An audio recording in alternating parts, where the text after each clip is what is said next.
abatakabori kiro kusemerwa bwanyuma owabiro munyisengero w'abanyaruguru Honorable Cadet Benjamin Buturo okurugaya akamanya kandi nakuyabo iturani bateganisa aba nibagirangu okuno kusemerwa kw'amani bwanyuma yo kumanya nti Honorable Benjamin Buturo abizukire kandi yabakorana ikondo.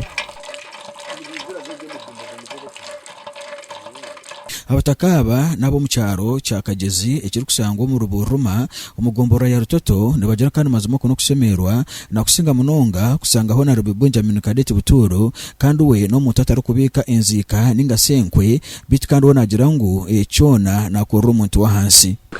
okusima kwanje no kugenda ari Honorable Cadet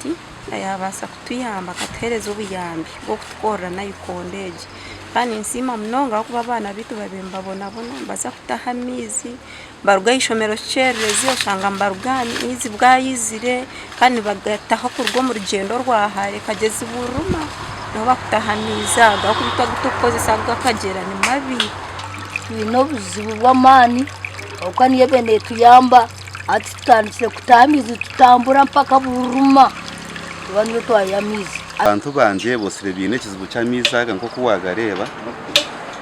nayikondeje bifire eriho mu kwezi kumwe wabura mbere nyino kwerarikirira kwango munonga abwe nshonga mizi no abantu barugaseriye nkutona bwene gakorizwa seru nkina zona ningitano na nabande chebe nyine bagiya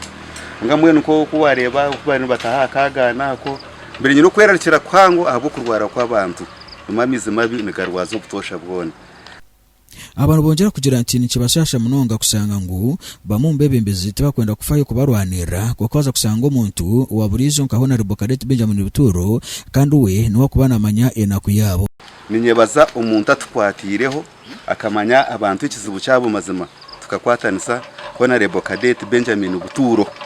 nimwebaza ntine kugaho kugarukira abo kugira ngo yanyamba nyonka cyamaye akuba harwemirambo haho kurwara haruhoki mbwe nimwe baza ahabugwezo gwatwerire gukora nayo konde umuri wa Kera Media News Center ntikusima abo kwanogera miso ruko followinga utakaba kuna subscribinga kandi ukalikinga no kaseyarenga linkeji tukaje no miso ukatukureza makuru mingi.